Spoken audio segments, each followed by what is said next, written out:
Hola, hola, ¿qué tal? ¿Cómo les va? Dios los bendiga.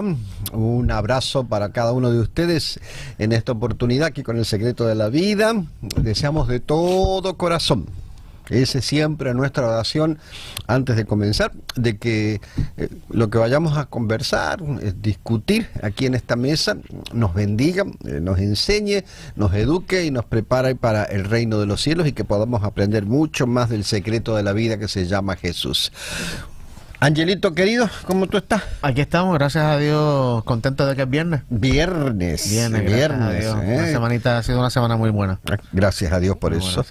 Doctor Joel Barrio, ¿cómo le va? Bien, bien, gracias. Bueno, acá andamos, acá estamos. También una semana muy agitada para mí. No sé si decir es buena también, pero recontra agitada esta semana. Sí, muy buena, muy buena. Yo tengo previsto un viaje la semana que viene. Estamos viendo cómo vamos a hacer con el secreto de la vida, porque tengo una semana de evangelismo en California y voy a estar unos días fuera, así que después veremos cómo lo hacemos. Pero nada, familia, comenzamos recordándoles el gran evento de el discipulado, que allí aparece. Si ustedes quieren saber qué es lo que es el discipulado orgánico, allí tienen el lugar donde encontrarlo. Pero Joel, queridos, como tú vas a disertar sobre eso, en este momento en algún lugar del mundo alguien habla español y dice qué es lo que es el discipulado orgánico, y la gente quiere saber qué es el discipulado orgánico para que los podamos invitar.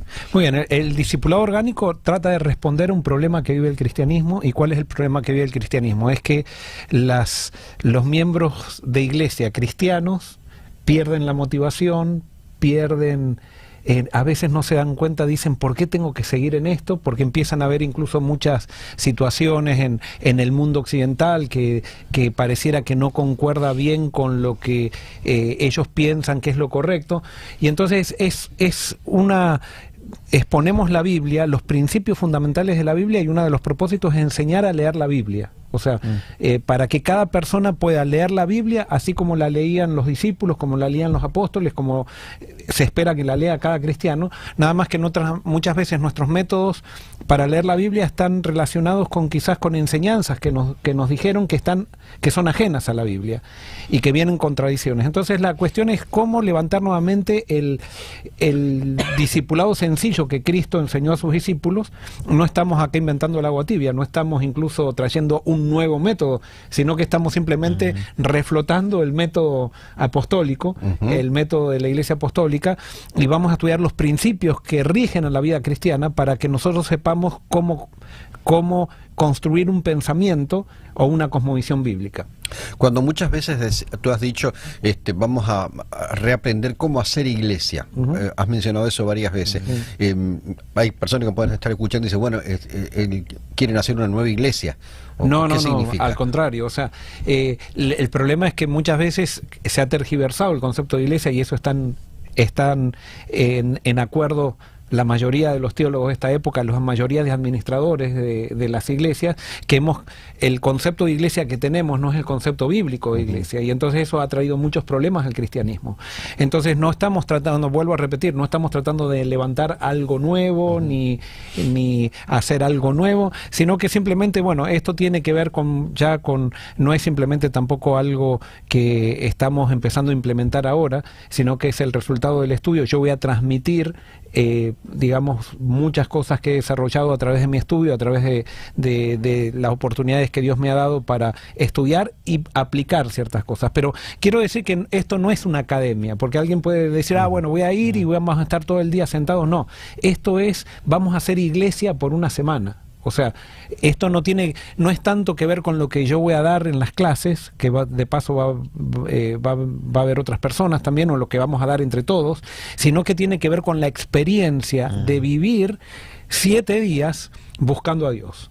Y 7 días en donde nosotros como líderes de la escuela vamos a estar sentados comiendo con ustedes, porque nosotros queremos aprender de esta experiencia. O sea, por ejemplo, están viniendo pastores que se han inscrito de otros estados, de otros países, incluso están viniendo personas de otros países que nosotros no conocemos.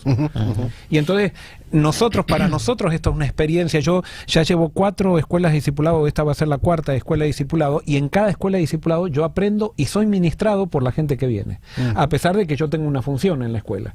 Y entonces, por ejemplo, Daniel es el administrador de la escuela, él está con toda la logística, con todo lo que tiene que ver con, y él por supuesto va a estar con nosotros. Ángelo va a estar a cargo de la parte cada mañana y cada noche vamos a tener ejercicios espirituales que no están en un manual, sino que él los va a preparar, pero nos va a guiar en ejercicios espirituales para que podamos recibir el Espíritu Santo todos. O sea, no es una fórmula esto, sino sí es crear una plataforma, que eso sabemos que funciona, para sacar todo obstáculo para que el Espíritu Santo se manifieste. Y sí sabemos que eso va a suceder porque Dios lo prometió. Y esas son las cosas que precisamente yo creo que todos se dan cuenta que está faltando en las iglesias.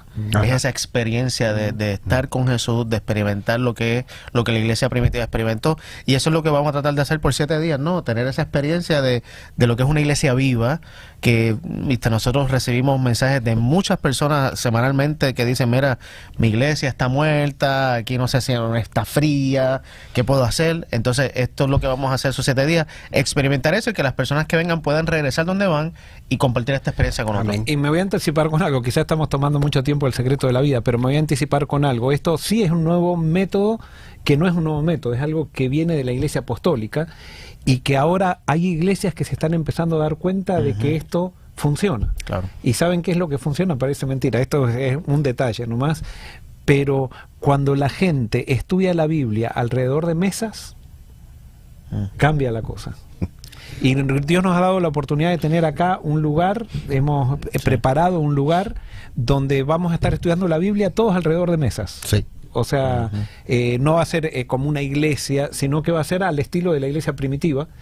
Y eso genera un ambiente y hay iglesias ahora, por ejemplo, en Europa, que están con mucho crecimiento, donde ya no hay más pews, como se le dice, no hay más bancas en la iglesia, sino que hay mesas. Y llegan todos y se sientan en las mesas. Wow.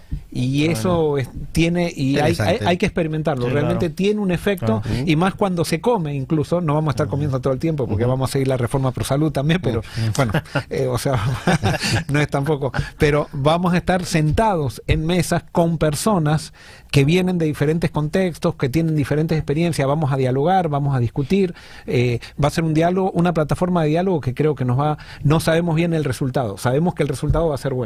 Pero no sabemos cómo Dios se va a manifestar. Dios nos va a sorprender, estamos seguros. Bueno, gente, mire, ahí en la pantalla aparece cómo usted se puede comunicar y aprender qué necesita para llegar al discipulado aquí en la ciudad de Orlando. Sí queremos decirle, ahí aparece el correo electrónico de la secretaria, sí queremos decirle que faltan pocos días. ¿Cuántos días faltan, Alex? En la pantalla podemos verlo, ¿cuántos días faltan? Miren, faltan 107 días para que llegue el momento del discipulado. Eso es julio 30, agosto 5. Julio 30, agosto 5.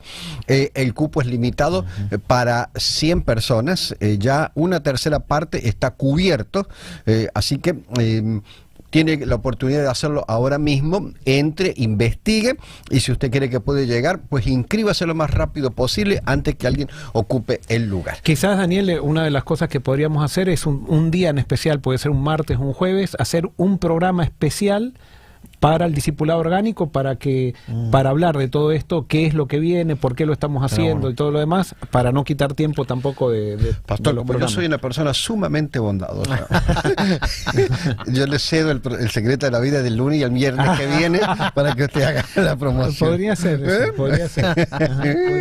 Oye, salió bien, ya está cuadrado. Ya está cuadrado los días que no voy a estar yo, ¿viste? Angelito, vamos a orar. Dale, vamos a orar. Querido Jesús, ahora que vamos a hablar de temas espirituales aquí en la Biblia, te rogamos que tú nos dirijas, y también pedimos una bendición por todas esas personas que quieren venir a esta escuela de discipulado orgánico, que tú le proveas los medios, los recursos, que abras puertas para que podamos todos tener esta experiencia y poder ir de nuevo para nuestras casas, para nuestros países, nuestros estados, y poder compartir, Señor, la bendición que fue, y que más iglesias podamos volver a las raíces de esta iglesia apostólica, que fue la iglesia más poderosa que jamás existió. Esto te lo pedimos y te lo agradecemos en el nombre de Jesús. Amén. Amén. Estamos haciendo una serie con respecto a personajes de las Sagradas Escrituras. Hoy yo le titulé Un padre con defectos, un padre con errores, como tenemos todos, ¿no? Pero en este caso, el caso de Abraham, un padre con facetas negativas y un padre con facetas positivas también. Déjenme mencionarle 4 facetas negativas, 4 de Abraham. Falta de fe, a pesar de ser considerado un hombre de fe en ocasiones, Abraham dudó de las promesas de Dios, buscó soluciones humanas en lugar de confiar plenamente en la providencia divina, cayó en la poligamia, tuvo una falta de liderazgo familiar. Cuando le nació el hijo de fuera del matrimonio. Y la última parte que subrayamos aquí es que realmente cuando hizo a su esposa una prima, y fue una discriminación de género muy fea, pero muy fea de parte de Abraham. O sea, hablemos un poquito de esas facetas negativas, porque Ángelo es el padre de la fe. Asumimos, ¿no es cierto? Asumimos de que al ser el padre de la fe era un hombre perfecto, y nada que ver. Yo creo que la historia de Abraham, que tal vez es la historia más principal, ¿no?, que la Biblia comienza a describir, es un ejemplo de todas nuestras vidas. Porque a veces decimos, no, que Abraham, como tú decías ahora, Abraham es el padre de la fe y todo demás, pero Abraham tuvo momentos de caída, pero como las que acabas de mencionar ahora. Muchos momentos de caída, y esa también es nuestra historia. Nosotros en este peregrinaje, en este caminar, vamos a tener momentos de altas, momentos de caídas. Pero ¿qué hizo que Abraham sea considerado el padre de la fe? Que tal vez vamos a hablarlo más adelante, es lo importante, me parece, dentro de todo esto. Pero no desesperarnos, porque nuestra vida no necesariamente va a ser perfecta, en el sentido de que vamos a siempre caminar y nunca caer, pero la Biblia está llena de eso, y yo creo que eso es una motivación grande que Dios nos da a través de la vida de Abraham para nosotros entender eso. Y pregunto, ¿fue profeta Abraham? ¿Sí o no? Sí. Sí, claro. Sí. O sea, ¿tenía el don profético? Yo entiendo que sí. O sea, quiere decir entonces que no podemos utilizar de ejemplo a un profeta para regir nuestra vida. No, claro, pues es un humano igual que cualquiera. No, porque a veces pareciera que nosotros utilizamos como ejemplo, o sea, si vemos que un profeta se equivoca, lo desechamos como profeta, no es profeta actualmente, o lo tomamos, lo hacemos tan santo que si el profeta dice que hay que, no sé, que ser polígamo, nosotros seguimos la poligamia. O si vemos que el profeta hacía poligamia, entonces nosotros tenemos que hacer poligamia también. Esa es una de las cosas que creo, se me ocurría cuando ustedes estaban hablando, porque muchas veces nosotros ponemos a los seres humanos en un pedestal, que el mismo pedestal de Cristo, y no podemos juzgar nosotros tendríamos que juzgar a Abraham a través del mensaje de Cristo, y no a Cristo a través del mensaje de Abraham, ¿no? O a través de lo que hizo Abraham. Sí, eso es un buen punto, porque muchas veces pensamos, como Abraham era el padre de la fe, pues todo lo que hizo fue de fe, pero es evidente que no. Entonces, pero no podemos descartar su ejemplo y las cosas buenas que hizo por los errores que cometió también. Una de las cosas que cuando yo miraba esto decía que es digno de ser considerado, ¿no? ¿Cómo nosotros en la iglesia deberíamos tratar a la gente que se equivoca? Doy un ejemplo. Si en la iglesia nuestra llegara un hombre y se supiese de que tiene 2 mujeres, ¿cómo lo trataríamos nosotros? ¿Sabes qué me pasó eso? ¿Te pasó eso? Me pasó. ¿Aquí en Estados Unidos o en Argentina? Acá en Estados Unidos. Y por suerte el hombre, les voy a contar, porque es una...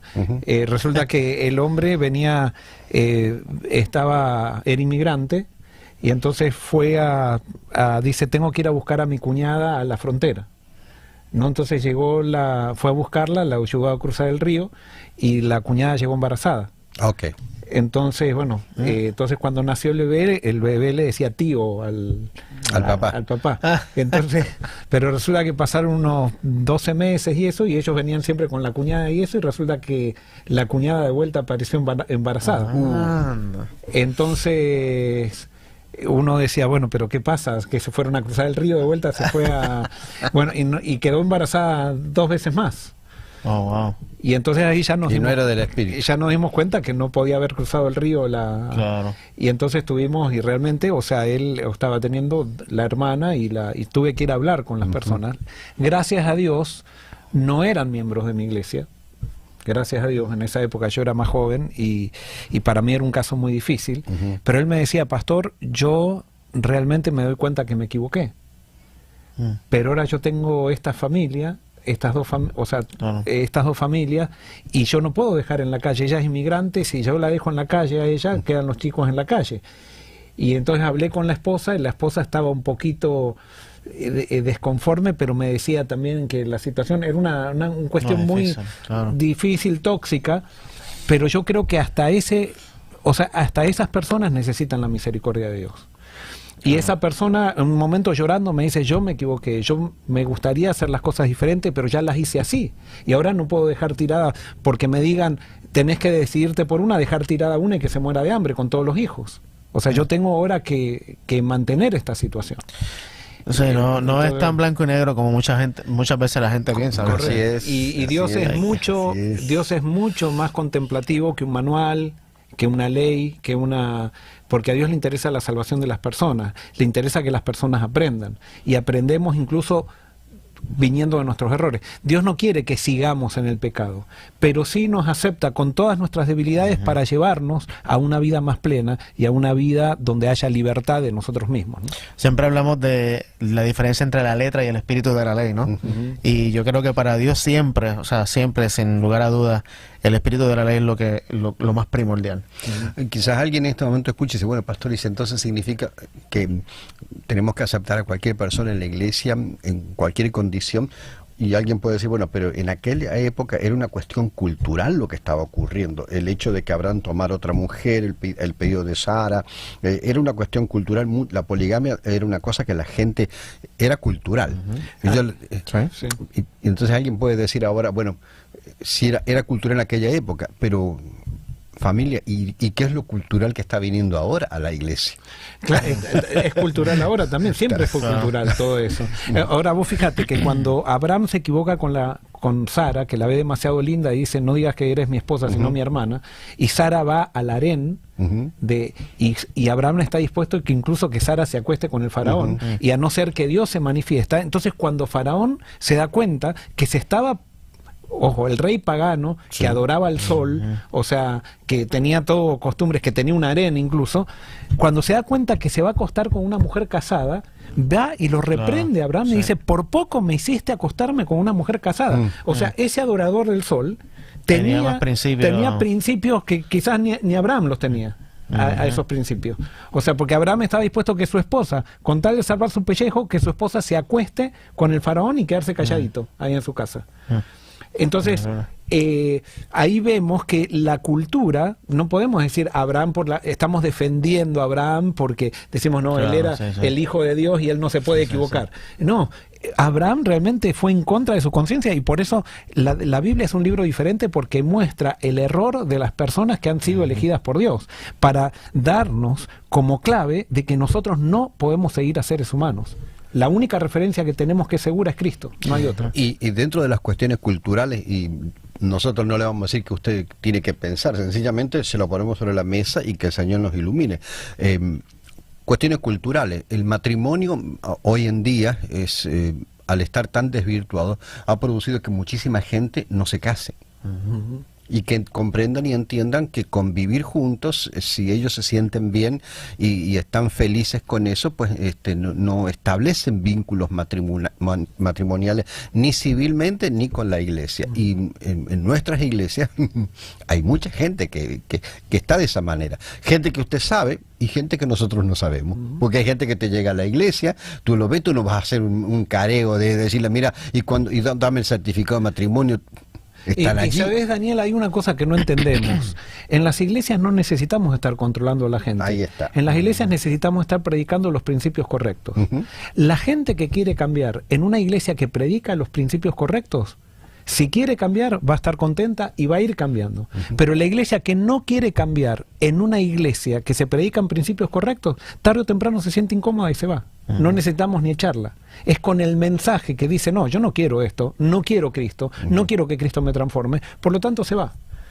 Pero por eso, ¿tenemos que aceptar a la gente de cualquier manera en la iglesia? Sí, claro. O sea, para eso es la iglesia, para aceptar a la gente de cualquier manera. Ahora, en la iglesia vamos a predicar a Cristo, y Cristo se encarga de transformar a la gente. Pero en la iglesia donde no se predica a Cristo, como no hay mensaje, se necesita controlar las conductas de la gente para que hagan lo que nosotros pensamos que tienen que hacer y cuidar la imagen de la iglesia, porque de eso nosotros no buscamos cuidar la imagen de Dios, sino la imagen de la iglesia, que parezca una iglesia transformada cuando realmente usamos la fuerza y el control para lograr esa transformación externa, pero que no va acompañada con el corazón, porque no hay un mensaje cristocéntrico.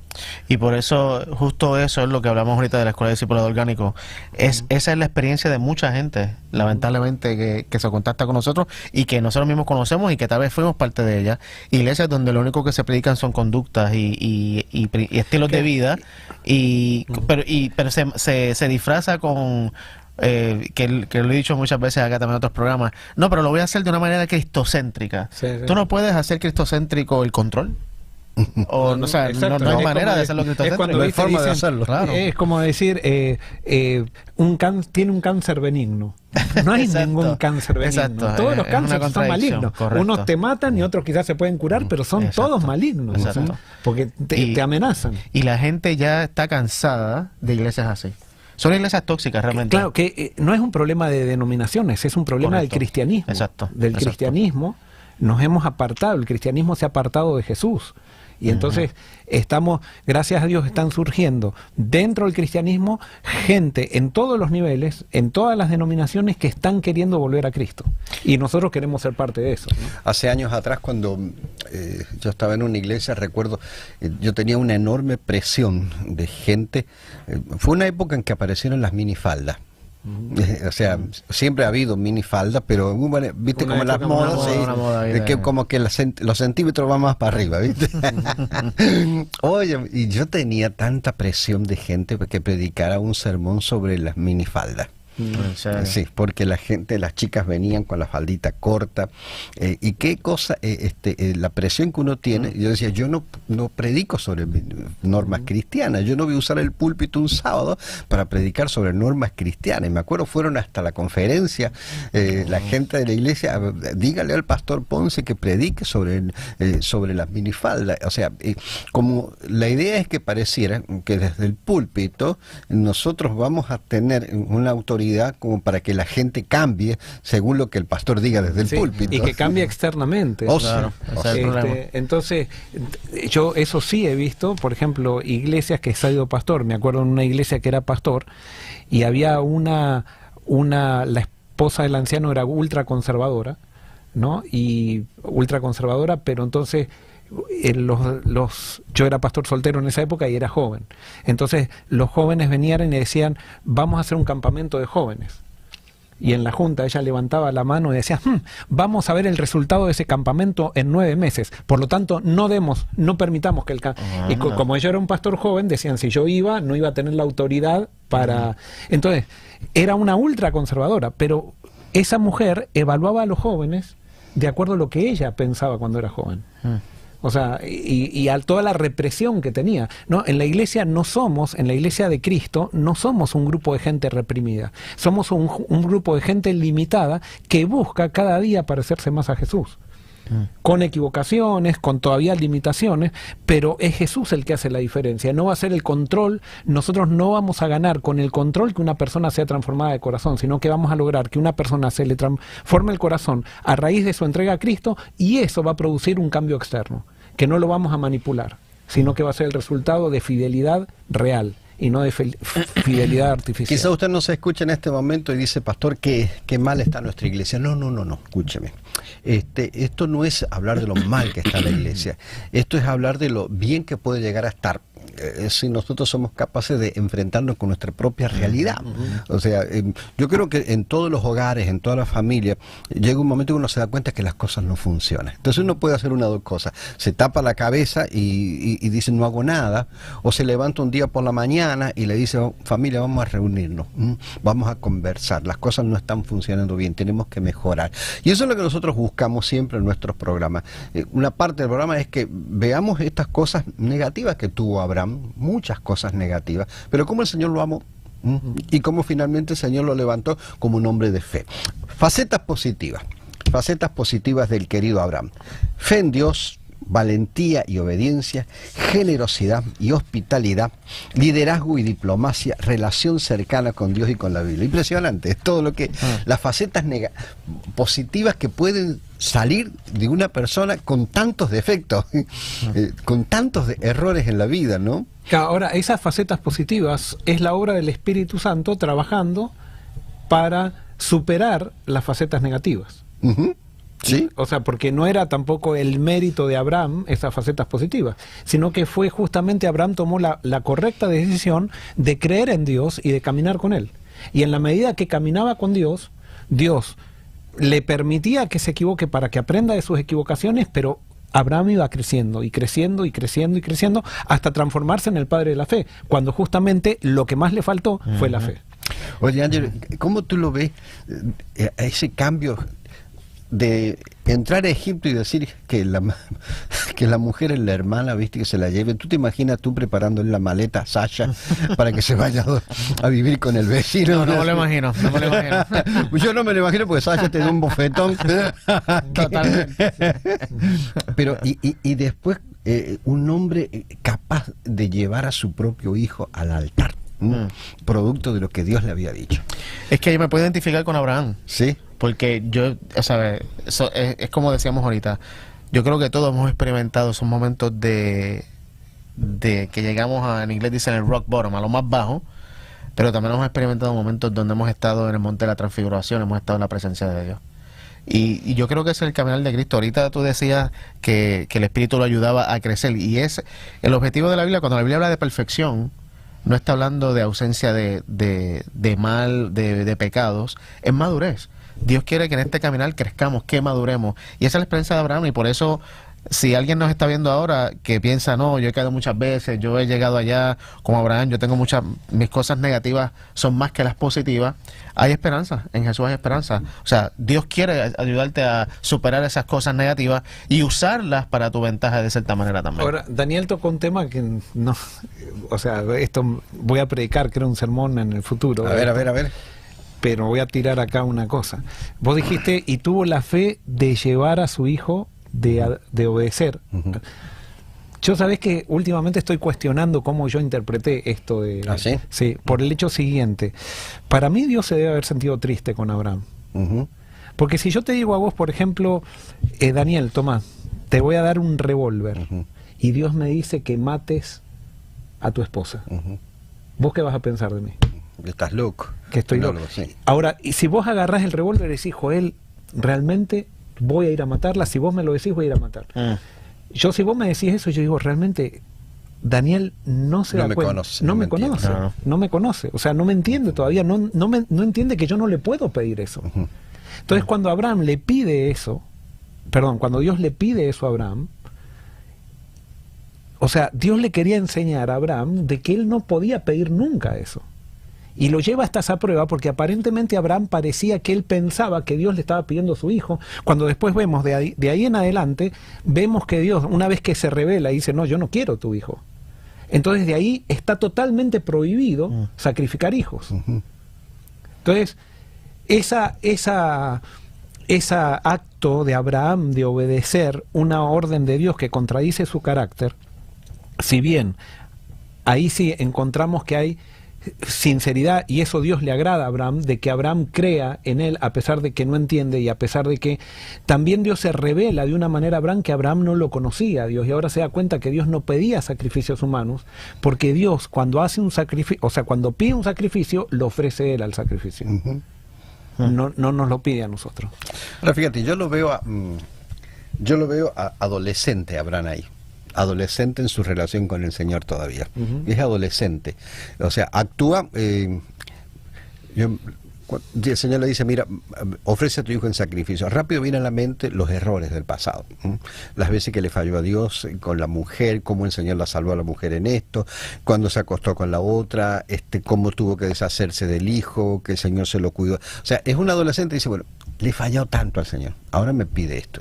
No entiendo, pero si Él lo pide, yo voy. Sí, o quizás Él dice, como le he fallado tanto, con esto que es bien grande, con esto estoy pagando justamente el perdón, y justamente para mí Dios lo está llevando a una situación como para decir, Abraham, no te estoy pidiendo ningún sacrificio para que seas perdonado. Vamos a dejar los pantalones cortos y vamos a ponerte los pantalones largos. Correcto, exacto. Yo también tenés razón, o sea, ese fue, desde ahí comenzó la madurez de Abraham. Hasta ahí todavía era el Abraham adolescente. Pero ahí fue cuando entró en el conocimiento de Dios. Te voy a dar otro ejemplo, que esto también.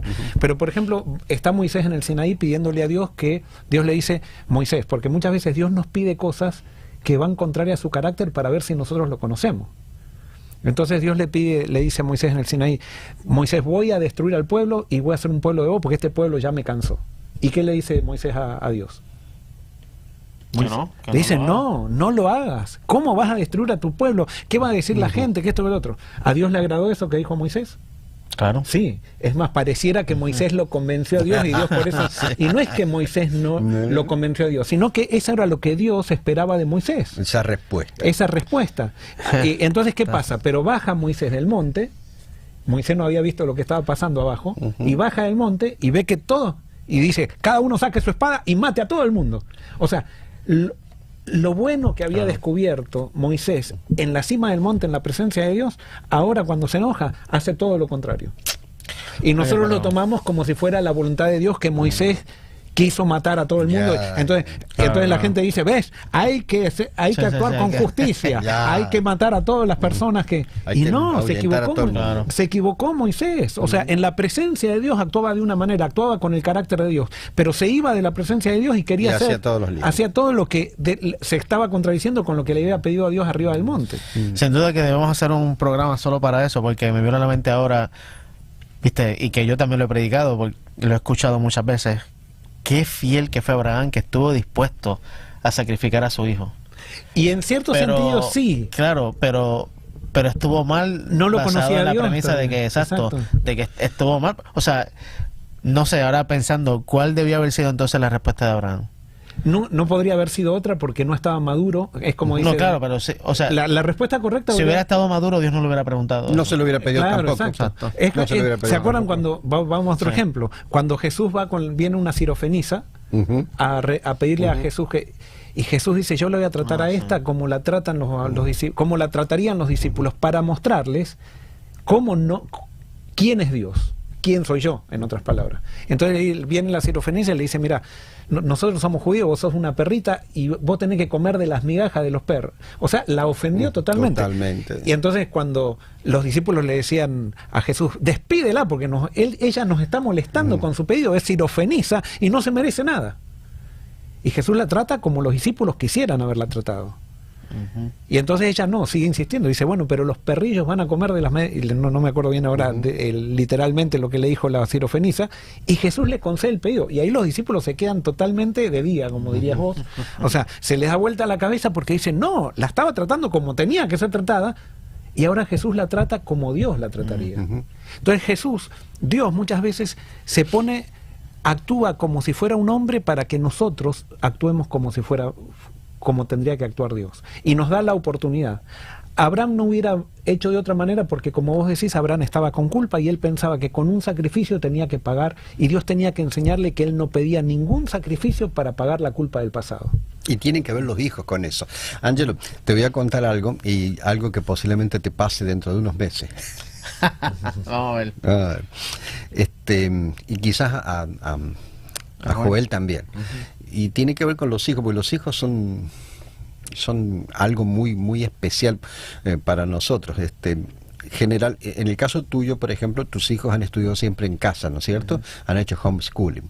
O sea, ustedes con todo ese amor, pues queriendo y sin querer, ustedes han efectuado un control sobre ellos. Ustedes controlan qué hora se levantan, lo que desayunan, a qué hora se van a dormir más o menos, producto de que están en la casa. Y ha sido hermoso eso. Pero ahora comienza a salir el nido, se va yendo, la nena se va a estudiar a la universidad, ¿cierto? Sí. Bueno, tú vas a ver que cuando pasen unos meses, tú vas a estar llamándola, Sasha la va a llamar a la mañana, mi amor, ¿te levantaste? Sí. ¿Qué desayunaste? ¿Tomaste las pastillas? Papá. Eso va a ocurrir durante 1, 2, 3, 4, 5, 6 meses. Cuando la nena comienza a echar alas, va a estar muy ocupada y las conversaciones se van a hacer más largas. Sábado por la noche, ya llegaste al cuarto, te vas a dormir a las 10 de la noche, 10 y cuarto, etcétera. O sea, tenemos un control sobre ellos. Llega un momento en que, y yo lo he vivido eso, llega un momento donde ya no ejercemos control. Y lo único que te queda, o sea, y es, para mí, lo veo así yo, ¿no? Es salir de una etapa en tu vida de pantalones cortos para ponerte pantalones largos, y entonces a las 10:30 de la noche de un sábado por la noche decimos, voy a dormir, estoy cansado. Señor, bendice a la nena donde quiera que esté, te la pongo en tus manos, digamos. Yo ya no tengo control sobre ella, lo tienes tú.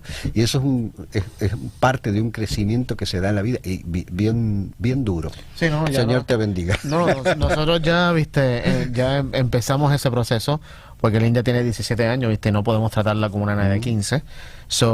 Poco a poco hemos estado dejando que eche alas, que tome sus propias decisiones, pero estamos preparando porque es algo nuevo, para nosotros. Y nada, por ahí ya también empezamos a tal vez a orar más de lo que orábamos antes también por este proceso. Es un ejemplo que quería poner en el caso de que cuando ya, en el caso de Abraham, por ejemplo, hay cosas que ya no salimos de una fe pequeña y no nos queda más remedio. A Abraham no le queda más remedio que crecer. O te quedas chiquito o creces, o sigues sufriendo. Que es otro también ejemplo de la Biblia. Las crisis, si así lo decidimos nosotros, nos ayudan a conocer a Dios más profundamente. Sí. Y yo creo que eso fue lo que le pasó aquí a Abraham, que lo comentábamos recién. Después de esta crisis, Abraham no fue el Abraham de antes. Este fue el antes y el después de la vida de Abraham. Vos fíjate que Job también, o sea, si bien era perfecto y todo, cuando él sale de su crisis, fue cuando Dios se le reveló de una manera que él dice, nunca te había conocido de esta manera. Sí. O sea, lo que nosotros necesitamos es conocer el amor de Dios. Y cómo nos cuesta pensar de que Dios, o sea, nos encanta decir Dios le pidió a Abraham y ponemos todo el énfasis en Abraham, como el ejemplo de Abraham, de la obediencia de Abraham, y nos olvidamos de Dios, que el personaje central es Dios, no Abraham. Pero no, queremos poner el ejemplo en el énfasis de la obediencia de Abraham. Y la obediencia de Abraham posiblemente estaba motivada por culpa, que no estaba mal, o sea, porque sin duda que estaba la confianza en Dios, pero Dios tenía que llevarlo a un nivel, en esa confianza a un nivel que Abraham todavía no había conocido del carácter de Dios, ¿no? Y es que la obediencia no vale de nada si nosotros no conocemos a Dios. Es pointless. O sea, la obediencia que tuvo Abraham fue por el resultado de lo que ya conocía a Dios, pero no era todavía la misma obediencia que iba a tener después que vuelva del Monte Moria. Exacto. O sea, la obediencia después del Monte Moria iba a ser una obediencia madura, cuando la otra obediencia era una obediencia adolescente. Como tengo algo que... O sea, Abraham sale de su tierra natal y a partir de allí, según aparecen contándolos, alrededor de 16 o 18 altares que él edifica en su peregrinaje. Debe haber sido mucho más. Aparecen solamente 16, 18. Esos altares representan su devoción a Dios, su entrega a Dios, son lugares de comunión con el Señor. Y a veces yo me pregunto, los altares que nosotros construimos durante el tiempo, si sirven o no sirven. ¿Por qué quiero decir si sirven o no sirven? Los altares podrían ser los sábados que vamos a la iglesia. El sábado que tú vas a la iglesia es como si fuera un altar. En este sábado fui a la iglesia, recibí mensaje o no recibí mensaje. Una persona tiene 15 años dentro de la iglesia, va sabáticamente, y llega un momento donde tiene que ponerse los pantalones largos y no los puede ponerse los pantalones largos, y es posible que en todos esos altares nunca creció lo suficiente. para poder ponerse los pantalones largos en el aspecto de la fe. No sé si me siguen lo que quiero decirles. Pareciera que muchas veces la rutina de la asistencia a la iglesia o la rutina de levantar altares no es suficiente para poner los pantalones largos de la fe. Bueno, este tema es espectacular lo que está abriendo, porque si nosotros vemos todos los rituales que Dios instauró, era porque el ser humano no era capaz de descubrir las esencias de Dios. O sea, no era capaz de vivir por fe. Entonces Dios tenía que poner rituales, cosas que vean para que vayan entendiendo de a poquito. Pero si nosotros vamos avanzando en el Antiguo Testamento, vamos viendo que los profetas cada vez están más en contra de los rituales. Y llegamos a Isaías y dice, no quiero su sacrificio, no quiero, vamos a Osea y dice, yo quiero conocimiento, no quiero los sacrificios de ustedes, misericordia quiero y no sacrificio. Quiero una vida. Entonces Dios a través de los rituales los estaba llevando de lo que ellos conocían a lo que no podían conocer, porque sin duda que estaban todos influenciados por la cultura pagana. ¿Qué es la ofrecer algo a Dios? Cuando Dios es el que nos ofrece a nosotros. O sea, eso es lo que vino a enseñar Jesús. Entonces, Dios tenía que ir tomándolo de donde ellos estaban, o sea, con las cosas que ellos conocían, hacía rituales que de alguna manera, yo me imagino que cada sacrificio que habrán matado ellos, habrán todos los días matando un sacrificio, en algún momento se habrán preguntado, ¿por qué tenemos que matar? Y termina siendo aburrido también. Correcto. Sí. ¿Y por qué tenemos que matarlo? ¿Por qué tenemos que matarlo nosotros? ¿Por qué no lo mata Dios al sacrificio? Porque llega un momento que todos pensaban incluso que Dios es el que mata, y es más, nosotros muchas veces hablamos con muchos cristianos y pensamos que Dios fue el que mató a Cristo en la cruz. O sea, para aplicar su justicia, Dios mató a Cristo en la cruz. Y no fue así. Y tenemos la cabeza tan dura nosotros que Dios nos tiene que dar cosas, elementos que conocemos para llevarnos a las cosas que no conocemos, y por eso llegamos a Jesús, que Él era el símbolo del templo, era el símbolo del sacrificio, el símbolo del cordero, era el símbolo. Cuando se rompe el templo, la cortina del templo, con eso Dios está diciendo, ya, se acabó todo esto de rito. Tenemos a la realidad, y la realidad está en una persona. ¿Los rituales aburren, Ángelo? Yo creo que totalmente. Llega un punto en el que si tu enfoque es el ritual de por sí, es como tú decías, ¿cuántos altares más voy a construir? ¿Cuántos sábados más voy a ir a escuchar lo mismo? Cantar, escuchar y nos vamos. Cantar, escuchar, nos vamos. Llega un punto, y te lo digo por mi propia experiencia, cuando yo era joven, llegó un punto que ya me hastiaba ir a la iglesia. Porque era todo, el sábado lo mismo. Vamos a ver otro ritual, suponete, abrir la Biblia en el Salmo 91 para que esté protegida la casa de los espíritus malos. Que eso es un ritual que lo hemos visto desde chiquitos y todo eso. En vez de leer... Yo porté con eso. Como punto de venta, ¿no? Sí, como punto de venta. Todos los campamentos de jóvenes también se ponía, tenés que hacer tu cama y poner la Biblia abierta. Que como simbolismo está bien, pero llega un momento que la gente comienza a pensar que por abrir la Biblia en el Salmo 91 está el poder. Y el poder, el poder está en el mensaje del Salmo, no en que tener una Biblia abierta en un Salmo. Exacto.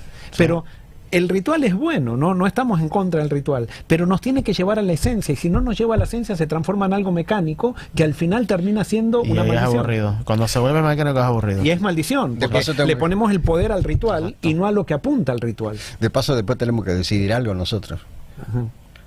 Porque esta semana estuvimos haciendo unos arreglos en el púlpito de la iglesia, moviendo unas cosas, porque tenemos una sala de madre nueva, y dentro de la sala de madre estaba guardada la mesa de Santa Cena. Y la sacaron y vinieron y me preguntaron, pastor, ¿qué vamos a hacer con la mesa de Santa Cena? Sí, que es la que dice santidad a Jehová. Sí. O sea, la mesa... en 65 años que tengo, 38, 40 de pastor, o sea, qué valor incalculable le dimos a la mesa de Santa Cena, al mantel de la Santa Cena. Es una cosa que yo creo que mucha gente lo hacía con una enorme devoción. No, y con sinceridad. Y con sinceridad total, ¿viste? Pero le damos un valor sacramental, que eso viene del paganismo, de darle a los objetos un valor mágico. Y justamente lo que Dios quiere enseñarnos es que el justo por la fe vivirá. ¿Qué quiere decir que el justo por la fe vivirá? Que no vamos a depender de objetos para ser protegidos, que no vamos a depender de una estatua para decir está Dios con nosotros, si ahora Dios habita en nosotros. Wow. Y eso es lo que tenemos que creer, pero no lo creemos. Estamos todavía con todos esos rituales pensando que Dios está fuera nuestro y Dios quiere morar dentro nuestro. ¿Y cómo sabemos que estamos haciendo del ritual lo central? Cuando se remueve el ritual, ¿cómo reaccionamos? Ahí es cuando nos damos cuenta si hemos hecho del ritual. Sí, estamos dependiendo del ritual. Correcto. Yo me acuerdo cuando en una iglesia saqué el púlpito, sacamos el púlpito de la plataforma. Y era un púlpito así, todo antiguo, así era lindo el púlpito, sí. Pero era una iglesia de jóvenes, o sea, de muchos jóvenes y todo eso, y ya no, era grandísimo, incluso no había. Y entonces lo sacábamos, lo votábamos en la junta, lo sacaba el sábado, sí. Predicaba, y el miércoles de vuelta aparecía, nadie sabía quién lo ponía, de vuelta aparecía el púlpito. Y me pasó como por 2 meses más o menos, que lo sacábamos en la semana y era la mano de una mano, sí, una mano secreta, sí. Y debe haber sido varias personas porque pesaba el púlpito, o sea, volvía el púlpito el miércoles, estaba el púlpito puesto de vuelta en la plataforma, y si no me tocaba predicar a mí, entonces se quedaba en la plataforma. Porque sentían que con eso les estaban quitando la iglesia. Sí. Cuando la iglesia es el mensaje, no es una cosa. O sea, y nosotros no tenemos problema que prediquen cualquier cosa, o sea, pero que esté la corbata, que esté el púlpito, que esté el mantelito de la Santa Cena, la mesa de la Santa Cena, y le damos a las cosas el valor que no tienen. Así es. Que con lo que te decía ahorita, perdón, Daniel, eso pasa cuando no estamos predicando a Cristo. Claro. Nos enfocamos en todas las cositas pequeñas. Es paganismo. Correcto. Es paganismo. Correcto. Quiero terminar con una última cosa sobre Abraham. Una de las cosas que se veía en Abraham era un hombre generoso y hospitalario. Son características que Abraham tenía, generoso y hospitalario, y eso es una característica que debe producir el cristianismo en nosotros. Yo me acuerdo cuando Abraham está en el encinar de Manré y allí aparecen estos hombres que él no sabía que eran ángeles, y entonces se inclina delante de ellos, le dice: pasen y siéntense conmigo, pónganse debajo de la sombra, y la manda a la esposa que haga pan, y van y matan un buen animal para que coman. O sea, esa generosidad, esa hospitalidad de Abraham era muy linda. Creo que hay que reavivarlo en el nombre del Señor como un fruto en nuestra vida. ¿Cuántas veces, familia, cuántas veces a mí me ha pasado y llegar a iglesias y terminar de servir en lo que podemos, ¿no es cierto? Y despedirnos y nada más? Por ejemplo, nadie decirte: bueno, venga, se toma un plato de sopa a la casa, pastor. Sí. Y tenernos que irnos a comer a algún lado. Y con el miedo de que si encima todavía alguien te encuentre entrando a comer en algún lado, ¿viste? Encima te critican cuando nadie te invitó. O sea, la generosidad era algo que Abraham tenía, esa hospitalidad, y nuestras iglesias deben tener eso, y cada uno de nosotros. Familia, nos despedimos. Esperamos que al reestudiar estas cosas, nosotros siempre buscando a Jesús, tengamos su espíritu, seamos dirigidos por Él. Usted y yo tenemos muchísimos defectos, como los tuvo Abraham. Usted y yo vamos creciendo, cualidades tenemos. Sin duda va a llegar un momento, como le pasó a Abraham, en que algo va a ocurrir en nuestra vida, que finalmente nos sacaremos los pantalones cortos y nos pondremos los pantalones largos de la fe en el nombre del Señor. Y eso va a ocurrir porque el Señor le ama grandemente. Mañana tenemos el servicio, 9:30, el servicio en inglés. Pastor Ángelo, usted predica. Sí, mañana predicamos. Mañana predica Ángelo, el servicio en inglés, y luego tenemos el servicio general, desde las 10:30 a 11:30, la lección de escuela sabática, sí, que ya está, ¿no es cierto? Y mañana estarás vos entonces impartiendo la palabra de Dios en el segundo servicio. Tenemos bautismo también. Tenemos bautismo algo muy también. lindo. Yo voy a estar dedicación de niños también. Y dedicación de niños, así que estábamos todos, y va a haber adoración como siempre, así que va a ser un lindo servicio. Hablando de adoración, me tomo un minuto para decirlo testimonialmente. Así como eran los altares que podían ser rutinarios, yo me siento muy contento de que los servicios de Forest City hasta ahora, en el nombre del Señor, no son rutinarios. Nos gusta disfrutar. Sí. Eso se le decía ayer, le decía Ángelo a Joel, el sábado pasado, por ejemplo, un testimonio mío, ¿no? Yo prediqué en el servicio en inglés y después tenía que viajar, así que pude haber terminado irme y llegaba más temprano, tenía que ir, pero quería escucharte. Quería escucharte porque me disfruto los sermones tuyos, los de Joel, la adoración me la disfruto. Y yo decía, qué lindo, qué diferencia años atrás, donde cuántas veces nos sentamos nosotros los pastores a escuchar otros sermones. O decir, disfrutamos de un servicio de adoración. Y yo lo disfruto aquí en Forest City y eso me hace bien. Eso me hace bien. Y uno siente que para nosotros el sábado no es trabajo. No. Yo por lo menos también vengo motivado a ver qué es lo que Dios va a hacer este sábado en la iglesia, ¿no? Y es muy lindo, y creo que no somos los únicos, o sea, los líderes de la iglesia, la gente, gracias a Dios no lo damos por sentado. Esto creemos que es el resultado de que la iglesia se ha unido en buscar a Cristo, en ser vulnerables también, en reconocer que no somos perfectos, que estamos en la búsqueda todos, pero vemos que la presencia de Dios se manifiesta cada sábado, y gracias a Dios por eso. Es hermoso eso. Y qué cosa, ¿no? Ya que está el tema, ¿no? 2 minutos más.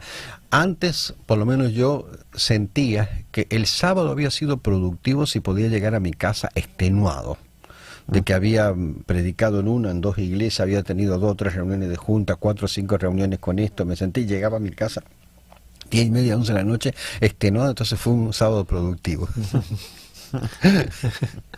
Y no es así, lo productivo es haber recibido palabra y haber tenido relación con Dios. Pastor Joel, oramos, nos vamos. Amén.